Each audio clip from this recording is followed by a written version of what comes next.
everybody, welcome back to Story Time. Today we're going to be reading a wonderful book called Chester the Brave. All right, let's go ahead and get started. Chester the Brave by Audrey Penn. Chester Raccoon sat snuggled in his mother's lap. The last golden rays of sundown shone through their tree hole, and his younger brother Ronnie lay curled up fast asleep on the far side of their hollow. "This is my very best time," Chester told his mother, lifting his eyes to her. "This is my very best time, too," she told him sweetly. "Do you still want me to tell you about the little robin?" "Yes, please." Well, Mrs. Raccoon began her story. He stepped up to the edge of his nest, bent his little legs, lifted his tiny wings, and said, "I can't. I'm too afraid," and hopped back into the safety of his nest. "He was too afraid to fly?" asked Chester. "Yes, he was," answered Mrs. Raccoon. Chester looked very worried. He dropped his head and stuck out his lower lip. Did the little robin think it was okay to be afraid? "He thought it meant he wasn't brave," explained Chester's mother. "You see, the little robin's brother and sister flew their very first time, and he thought that meant they were very brave. And if they were very brave, he thought it meant he wasn't." Chester appeared very upset. Was he right? He asked his mother.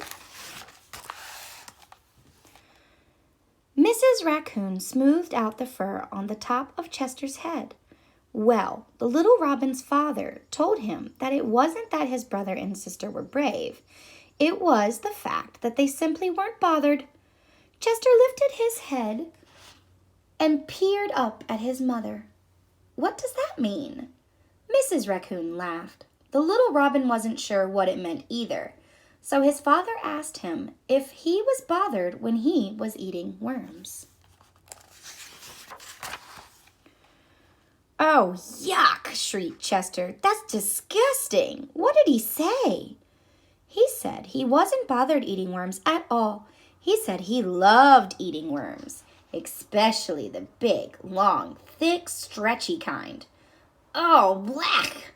bleated Chester. His nose and mouth twisted and squished together, and his entire body shuddered. "Eating worms would bother me." Mrs. Raccoon nodded. "It would bother me too," she confessed. Then the little robin's father asked him if he was bothered when he was singing. And the little birdie began tweeting and said that he wasn't bothered when he was singing at all.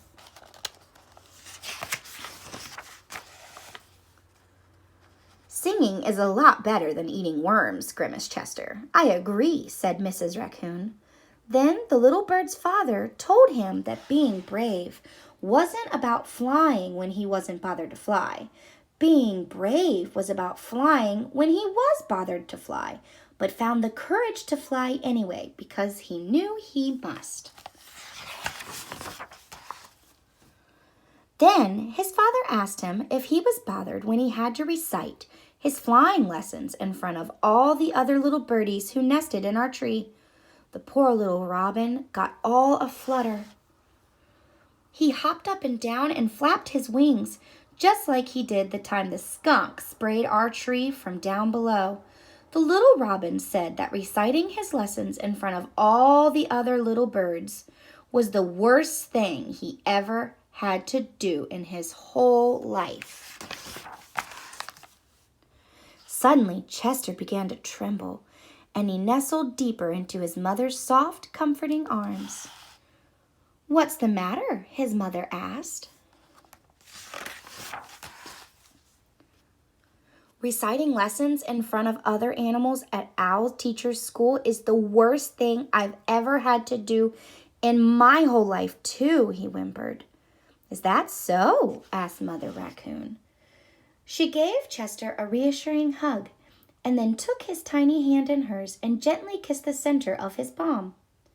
"Shall I tell you what happened to the little robin?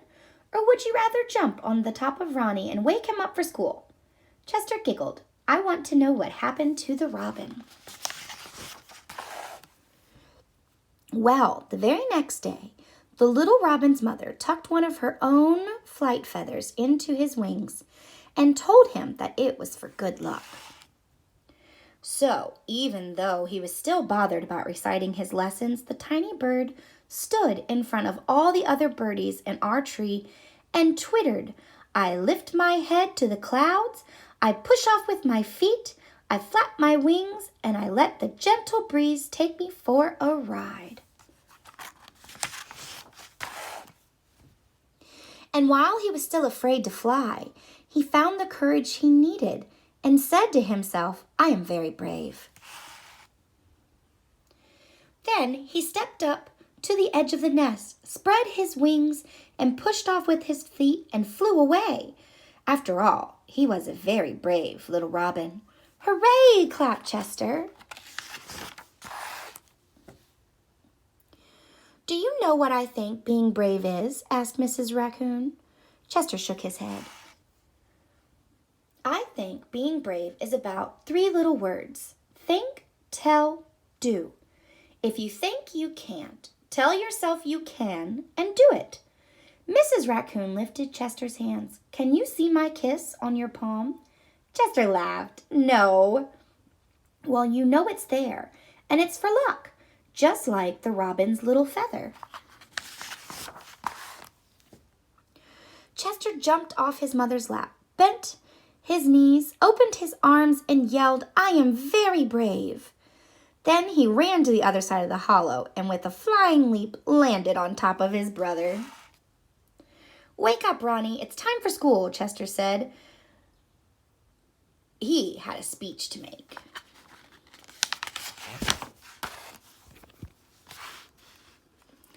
Later that night, Chester Raccoon stood on the branch at Owl's teacher's school and remembered what his mother said about think, tell, do. If I think I can't, I tell myself I can and do it. Then he found his courage he needed to tell himself, "I am very brave." Then he opened his hand, and there, in the middle of his palm, was his mother's gentle kiss for good luck.